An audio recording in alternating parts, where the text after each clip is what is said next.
Good afternoon and welcome to another episode of My Backstage Pass. I'm Lee Zimmerman and I'm here with my co-host, Mr. Billy Hubbard. And today for me personally, this is a great honor to be interviewing the wonderful Tamara Saviano, who is an author, a writer, she's a Renaissance woman. Are you a Renaissance woman, Tamara? It seems like you are. Well, no one's ever called me that before, Lee, but I'll take it. No, I'm surprised. I'm surprised nobody's ever called you that before. With Tamara, in my eyes, Tamara has given us all a gift because she wrote a brilliant book about the late, great singer-songwriter Guy Clark. Without getting killed or getting caught, which is, right, it's a lyric from one of Guy's songs, right? Yeah, without getting killed or caught comes from LA Freeway. If I could just get off of this LA Freeway without getting killed or caught. It's such a beautiful song, and man, he just had the gift of expression. And I want to totally get into how you met Guy and the work you did with him. But I do want to mention at the outset that there's a new documentary based on the book, right? There is. The documentary is called Without Getting Killed or Caught. And we just had 6 virtual screenings. We debuted at South by Southwest, and we had 6 kind of live stream virtual screenings, and we're going to be going on demand probably, early June. We're still working out the details on that. But so we're rolling out the film, and we'll do some in-person events later this year as things open up.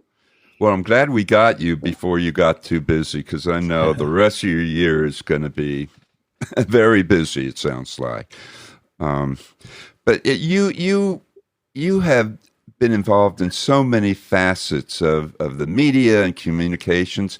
Could you share with us, before we get into the story of Guy, could you share with us, your backstory? And Sure. Yeah, that'd be great. So I started my career in radio at WMIL and WOKY radio in Milwaukee, Wisconsin, which is my hometown. Mm-hmm. WMIL is a country station, and WOKY was MOR, they used to call it, middle of the road. Yep.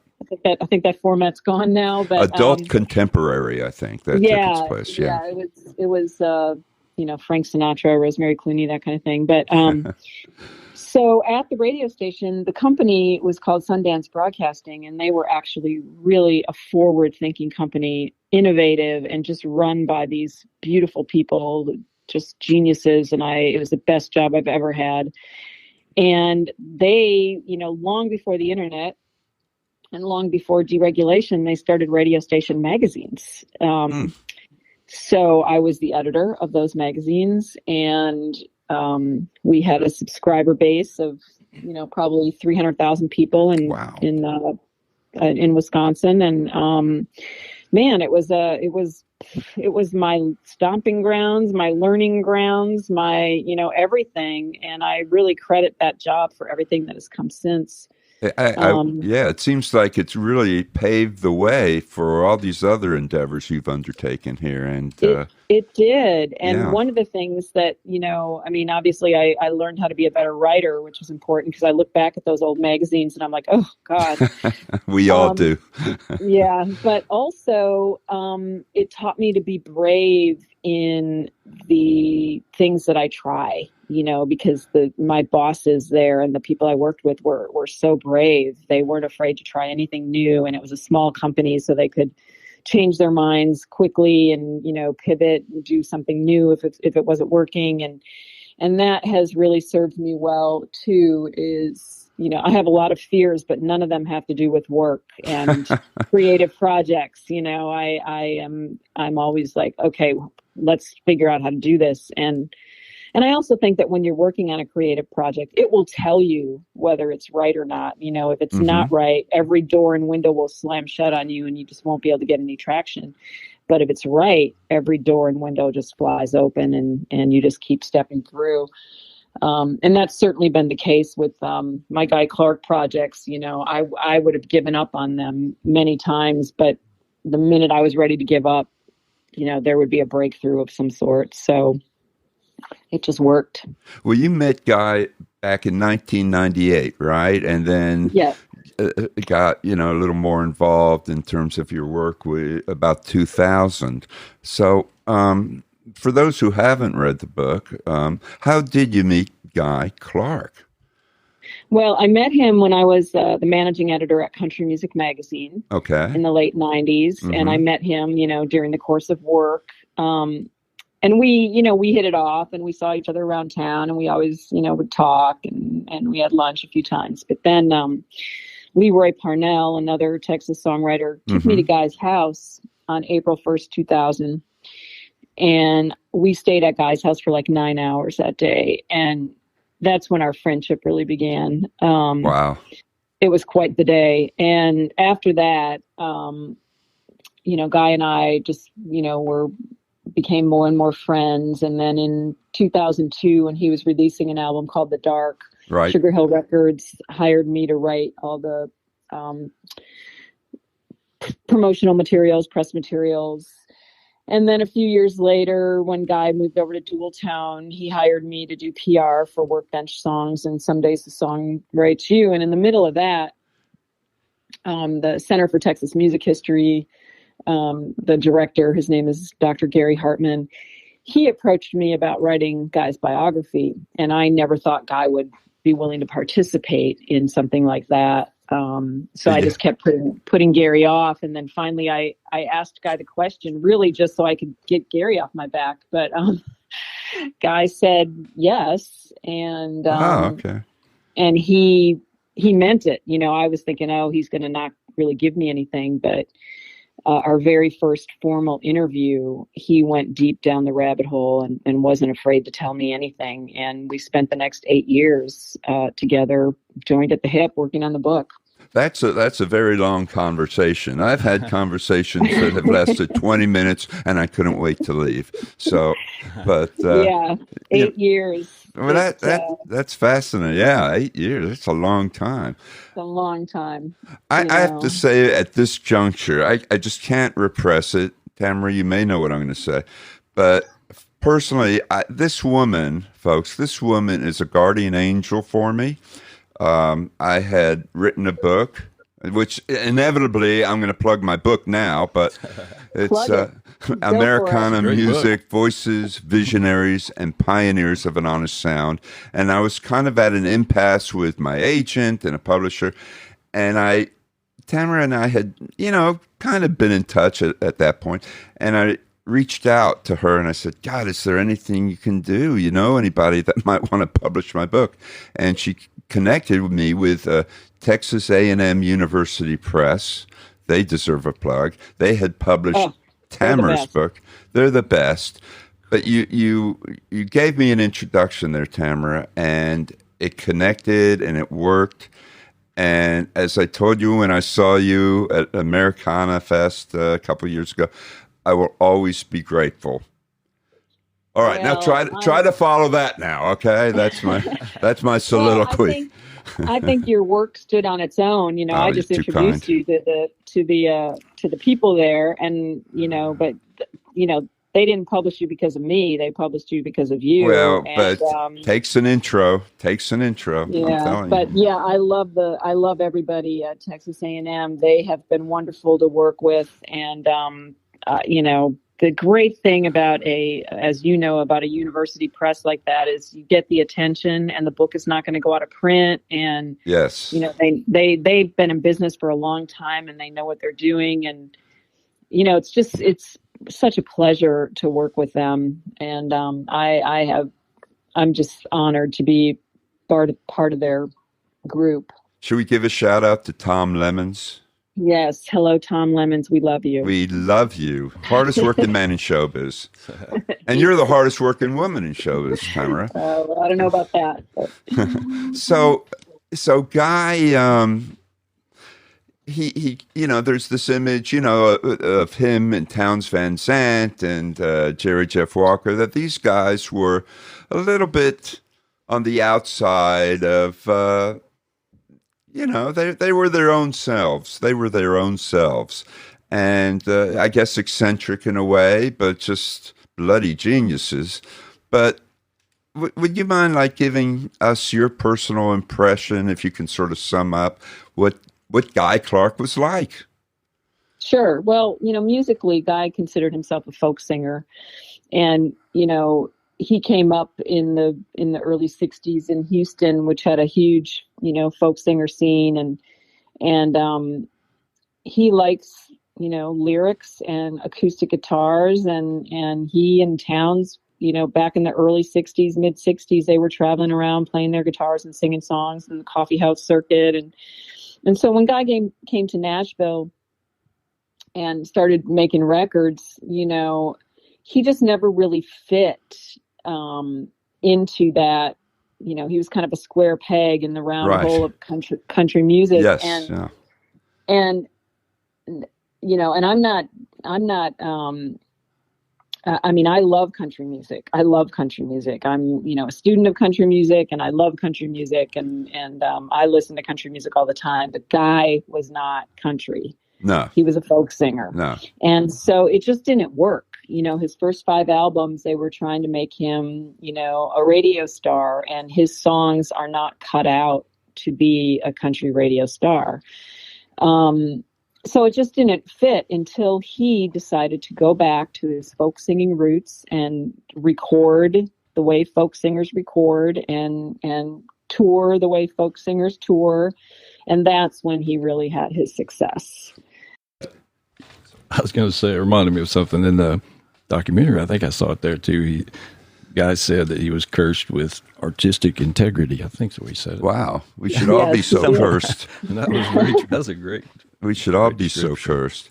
Yeah, and I mean, and he meant it in the way that he really wished he could have written like a Garth Brooks hit. He wanted to write songs like Really? that. He wanted to be a successful songwriter, and he just didn't know how to do it. He couldn't do it, and it bummed him out that he couldn't do it. So that's what he meant by being cursed. So some of the things something else you're talking about, that gang, that those guys, those great songwriters, funny stuff they did, and I don't give it away, but the thing about the mice in the bag. Oh yeah, the mice in the bag. It was just something funny. Maybe well, now we have to talk about it, Tamara. Billy, well, I didn't gave know away the hook. now, okay, inevitably, can you talk about the mice in the bag? Sure. Yeah. Well, what I love about this piece of the movie is, we have some vintage audio of Guy and Townes and Susanna, and then Townes is telling the story about them living together and their house being infested with mice, and how he and Guy would catch the mice in a paper bag and then release them on a pool table at the pool hall down the street. And when Townes is telling this story, Guy is giggling like a 10-year-old girl. And I have heard this audio a million times now, working on the film, and every time I hear it, I laugh. I just can't help it, because Townes is telling the story, and Guy is just giggling and giggling and giggling, and it's one of my favorite pieces in the film, actually. That's hilarious. So how did you? This may seem like a dumb question. It won't be the first time, but how did you accumulate all of this footage? Is it from your association with Guy that you had access to it? How did you accumulate it, though? Yeah, well, a lot of it, I had, luckily for me, being a journalist, Guy was a pack rat. So he had everything. I mean, I have thousands of pictures and dozens of audio tapes, and just everything. He let me go through his house from top to bottom. In fact, He encouraged it. I was looking under the bed and pulling drawers out. And how did his wife Susanna feel about that? She was great. She was great. She didn't mind. Yeah, she was great. And so most of it we got from Guy. And then, and before Guy died, we knew that he was really sick, and we started interviewing him on camera. And then the rest of it, we licensed from other photographers or other people that had footage, and we found, old radio shows and things like that, Guy and Townes did. So the archive, going through the archives, I mean, it took us 3 full-time years making the film, and a couple years before that, just part-time gathering things. So, and 6 or 8 years before that, writing the book. Is that what you were saying before? Yeah, well, we started the film before I even finished the book. But it's been, I mean, I've been in Guy Clark world for 13 years now. It sounds like full-time, it. When is the museum opening? Yeah. The Guy Clark Museum, in your basement, probably. Thankfully, the Country Music Hall of Fame has all that. So you can go see Guy's workshop at the Country Music Hall of Fame now. It's all set up behind glass, exactly like it looked in his house. Oh, my God. So is this a part of a temporary exhibit or 6-month exhibit there? Well, it's part of the Outlaws and Armadillos exhibit, which is there for another year. But I think Guy's workshop will probably stay longer than that. Wow. Got to get over there for that. It's really great. I was going to ask you, had read where, of course, sounds like you had so much material over all the years. You think, like all the stuff you had to hit the edit room floor, that will ever add something to, like a little bonus footage or? A sequel, bonus tracks, there has to be a lot extras, of expanded edition. So you had a lot of interviews. Yes. Yes. There will not be a sequel, but we probably will at some point have some extras. It just is so time consuming to go through all of that and edit it, and it's expensive. So, but I think eventually we will have some of that. Right now we're just focused on, getting the movie out. But, will there be a soundtrack accompanying this? No, we're so far in debt on this film, we cannot spend another penny. So, all right, where can people send in their money? Send money, folks. Send money. This has turned into PBS all of a sudden here. Well, I'll tell you what. When the film is on demand, the best way people can help is to rent our film from us. There you go. That makes sense. Well, I got to watch it Sunday. I was kind of close. I think that was probably one of the last showings you had. And, with Kix Brooks, that was the last one. Yeah, that was really good. Some of the things Kix said that was fascinating that I could relate to. He talked about turning down a writing session or him having a writing project, and just because he didn't want that pressure of having to, I guess, with a guy that would be tough. That was really interesting. Did Guy co-write? He did some co-writing, didn't he? He co-wrote a lot, and especially in his later years, the last 20 years or so, he co-wrote a lot. And he said it was because he loved to write, but in his older age, he just couldn't dial up the ideas the way he could as a young man. So he'd write with a lot of young writers, and he loved it. He loved it. Yeah. And Berlin was telling me about some things. I got to hear some stories from him about Guy, and I heard Townes said something about, I think it was something about, he would say, Guy won't let me drive, and I'm an expert driver. And Berlin was saying, he's telling some stories, said the similar thing. So it's just another little glimpse into his personalities. Yeah. You really get a sense of what Guy was like listening to Verlin, because... Oh, I know. We've seen him several times. And he kind of tells the same anecdotes, especially if you prod him a little bit. But it never gets old, and it always seems to affect him and affect the audience when he shares these memories. It's just very touching, It is. Yeah. I went on the road with Guy and Verlin. Oh, boy. When I was working on the book, I went out with them for a couple weeks around Texas, and... boy, that was quite the trip. To say the least, I'm sure.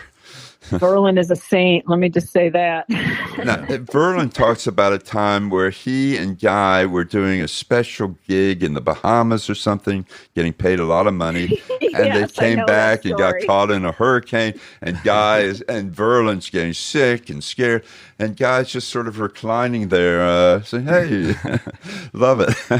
I love that story. Yeah. So I would think what you've done, you said, you're just all Guy all the time, but I would think that it's become kind of a mission, I mean, you've devoted so much time, and obviously you love Guy and you love his music and you love his legacy. I mean, this becomes more than a gig. This is a passion, is it not?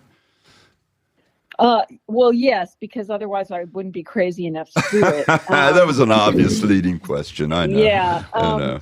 Yeah. I mean, I had no idea, if someone had told me 13 years ago that we'd still be talking about Guy now and projects around him, I don't know that I would have willingly gone down the path, but it started with the book, and then in the middle of there, we produced a tribute album to him. Yeah, and then, that's and beautiful. then the movie, Beautiful. and it's just been like, okay, yeah. So, I mean, I think Guy deserves it, and and we know him and love him, but he's not well known, and he should be. And that's part of the goal. I think everybody should be listening to Guy Clark music. Yes. Yes. And so I hope that our projects, help find some, help people discover Guy and how wonderful he is. Guy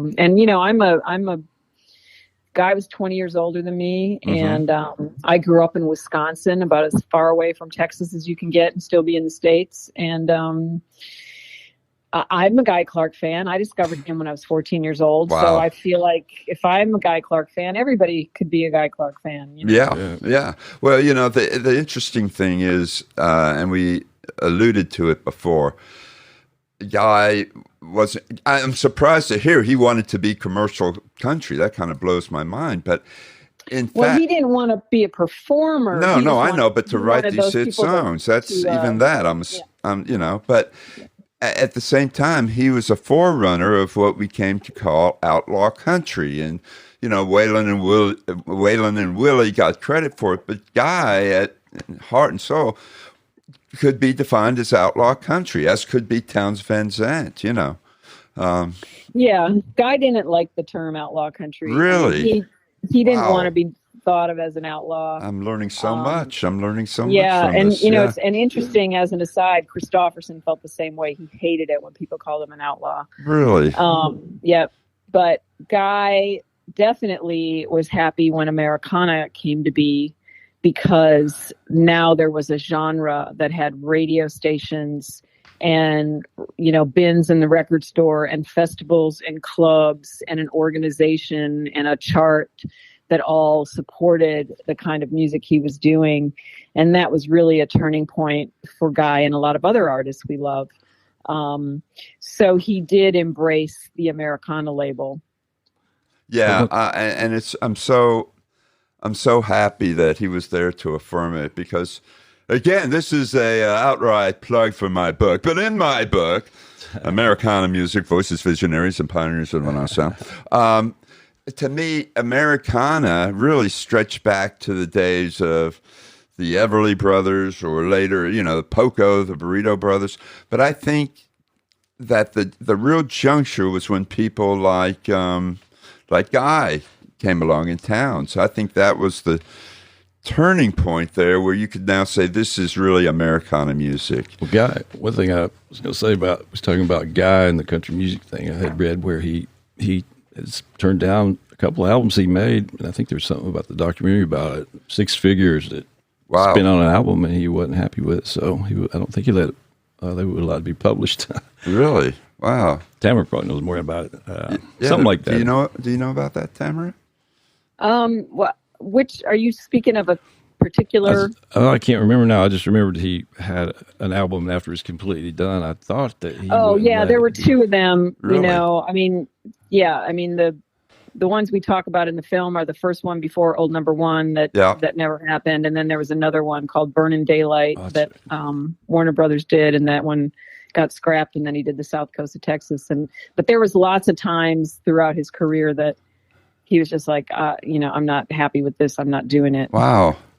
Yeah. That's one thing about that. I thought I knew most everything about Guy, and the documentary. I learned a lot. I mean, that was I thought you did a great job on that, and well, thank you. Especially in the drawings, the artistic look of it all, I thought was really good too. And I'd read a little bit about but just the fact you worked so hard on that, and to me, it was kind of like just amazing coincidences that you had, would reinforce, hey, you're supposed to do this, about the Sissy. Yeah. There's a story, if you don't mind, maybe tell folks how the Sissy Spacek became the narrator. Sissy Spacek, yeah. Uh-huh. Yeah, so that, there are so many of those things that happen with our film that were just meant to be. First, to go back before I tell you about Sissy, to go back to the drawing thing. Those illustrations were done by Mel Chin, who was a student at Vanderbilt in the early 70s and hung out with Guy and Townes and Susanna. And he used to make these drawings of them back then. And Guy always showed them off to people when they came to the house, these Mel Chin drawings, because Mel later became a very world-renowned artist. So we got in touch with Mel and asked him if he wouldn't mind going back to those simple illustrations that he used to draw in the early 70s to make some new illustrations for our film. So that was really special to have that because he was there. Oh, yeah. And then, the Sissy Spacek thing. So, this was just one of those lightning bolt moments. And I think Susanna Clark was pulling the strings from the great beyond, because we had no intention of trying to find a well-known actor to narrate. We were going to have Susanna's niece be the narrator in Susanna's voice. And then one day, Paul and I were having breakfast, and all of a sudden it was just, I saw Sissy Spacek's face, and I just yelled out loud, "Sissy Spacek is Susanna."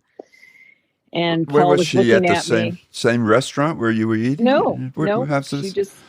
She just popped in my head, and I just knew it. I just and you yelled that out, I yelled it out loud. Sissy Spacek is Susanna at the restaurant, and Paul was like, "What are you talking about?" And people must have looked over and said, "Where?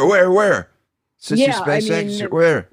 Yeah, and then I didn't know much about her. Of course, I love Coal Miner's Daughter, but I didn't know much about Sissy.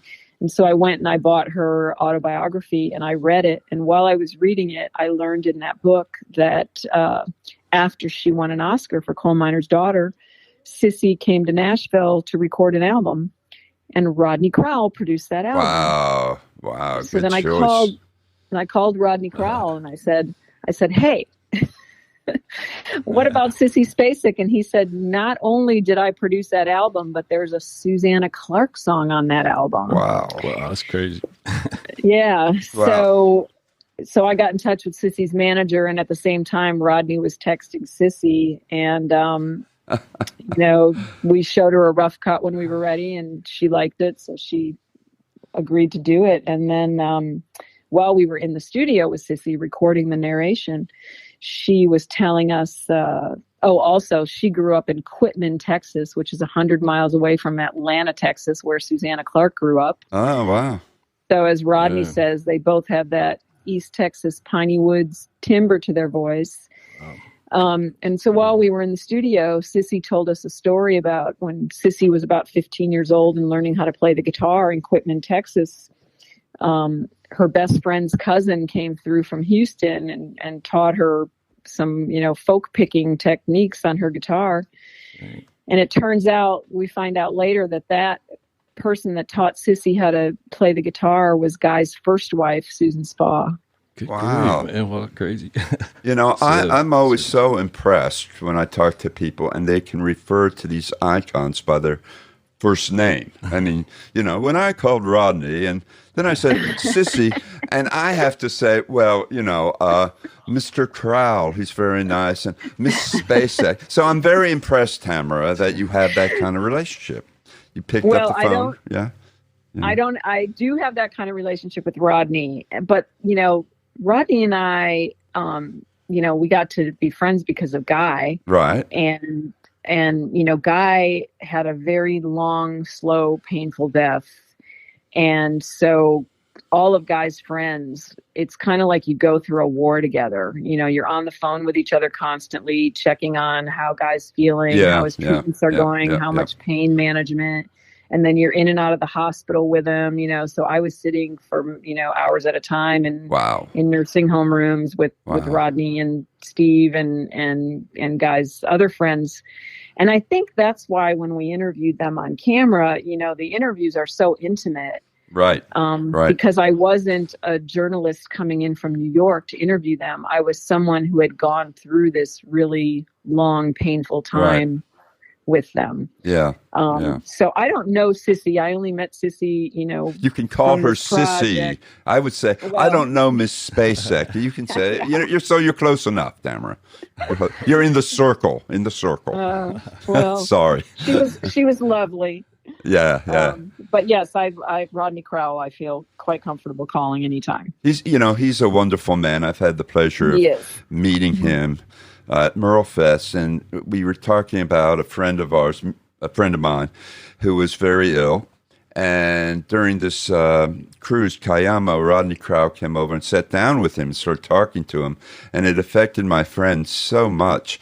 And when I happened to meet Rodney I'm calling him Rodney, at Merlefest, and I mentioned that he had met my friend, and he really was affected, and he gave me a man hug. I mean, it was a very emotional moment. So I know he's not to mention all the songs he's written too. I mean, yeah, you can tell. I mean, Rodney is just he's a wonderful human. He's just a wonderful human, and we're all lucky to have him and his music. Yeah.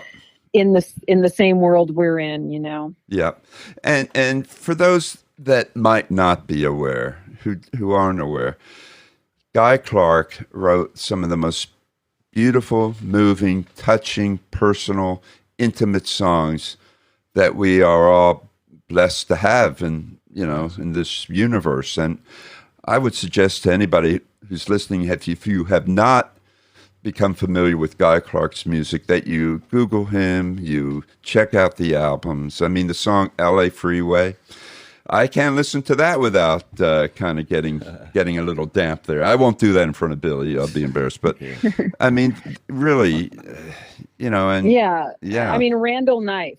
Oh my God. I mean, Randall Knife is. I know. If you're gonna go listen to one Guy Clark song and you have a father, go listen to Randall Knife. I mean, some songs are too emotional for me to listen to without getting all sort of misty. And when Billy's around, I can't do that. I mean, I keep telling Billy, I'm manly, man. I'm manly.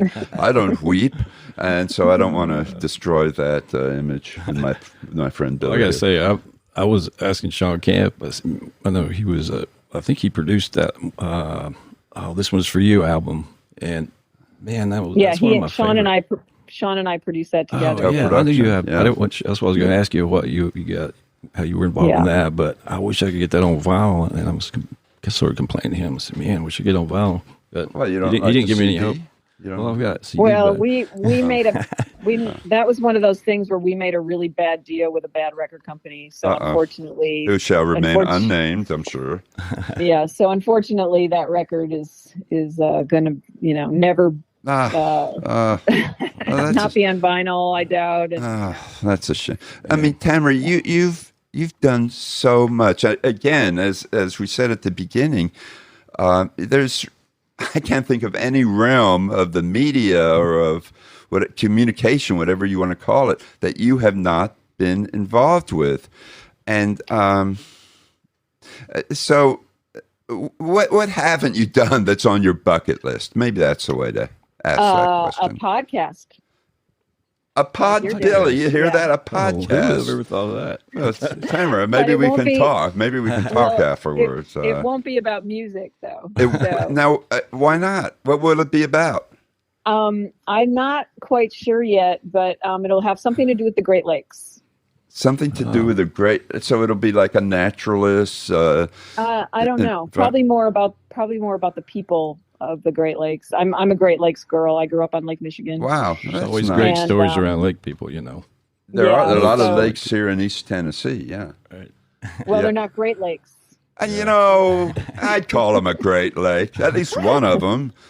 They're not the Great Lakes. A kind of Great Lake. We have the kind of Great Lakes here. Yeah, they're not. They're not the the major bodies of water that are the Great Lakes. Well, you got to come east. All right, we're inviting you. You're only 2.5 hours east of you when you're in Nashville. So my next project will have something to do with the Great Lakes, but I'm not sure what yet. You're still involved with this, obviously, right? I mean, this is taking. And, I got to get this film out first. and again, I'd say you were the ultimate world authority on Guy Clark, so that occupies some time. I mean, I'm sure whenever anybody wants to know something about Guy Clark, they call you up, right? Has it gotten to that point? Spokesperson? Oh, yes. I mean, I am, I know a lot about Guy. I do know a lot about Guy. But again, you're a publicist, you're a manager, you've got it all covered. You really do. You have it all covered. Yeah. Affirmation. I'm sending affirmation your way. I used to be a publicist, and I used to be a manager, but it's all you could do. You could turn on a dime if you had to. Look, you're doing this interview today. That's publicity. There you go. It's terrific. So why don't before we depart here, why don't you again tell us the name of the documentary and how people can find it and view it? Okay. Yeah. So it's called Without Getting Killed or Caught, and people can go to withoutgettingkilledorcaught.com. And if they sign up for our newsletter, they will get notifications about when the film is available on demand and when we are going to be in theaters and other special events. You can't see it right this minute, but another month from now or so, you will be able to see it. Excellent. So yeah, I would love for everybody to see it. So I get your emails. You're quite active on social media, so people should get your emails because very informative. Very informative. Yeah, I mean, if they sign up at the website, we will keep them posted on everything that's going on with the film. And we've got some kind of cool merch, that goes with the film. It's also there, and we'll be doing events. I have a date on hold at the Belcourt in Nashville, and hopefully we'll do Knoxville and you better do Knoxville. That's where we are. Yeah. So we'll just take it one day at a time. Right now theaters are not open at full capacity, and even if they are, people aren't going, so we'll just have to kind of play it by ear as more people are vaccinated and the pandemic winds down. There'll be more opportunities. I think the Regal in downtown Knoxville is open. The Regal Cinema. Yeah, I think that's a smaller one. Yeah, is it smaller? It's a little bit. But there is Maryville College. That would be a wonderful venue for you. We'll have to talk off mic here. I have ideas. Good. So, well, again, Tamara, I can't thank you enough for joining us. Again, thank you for all you've done for me personally. You really started me on the road to becoming an author. I guess I should. You're welcome, Lee. And, it's just great knowing you and great having you to share the legacy of Guy Clark and all the other great music that you've been involved with and everything. So, thanks so much, Tamara. All the best to you. Thanks a lot, Tamara, and thanks everybody for joining us. Please like, share, and subscribe to my Backstage Pass on your favorite outlet. And see y'all next time. Happy trails. Happy trails. Don't leave that out.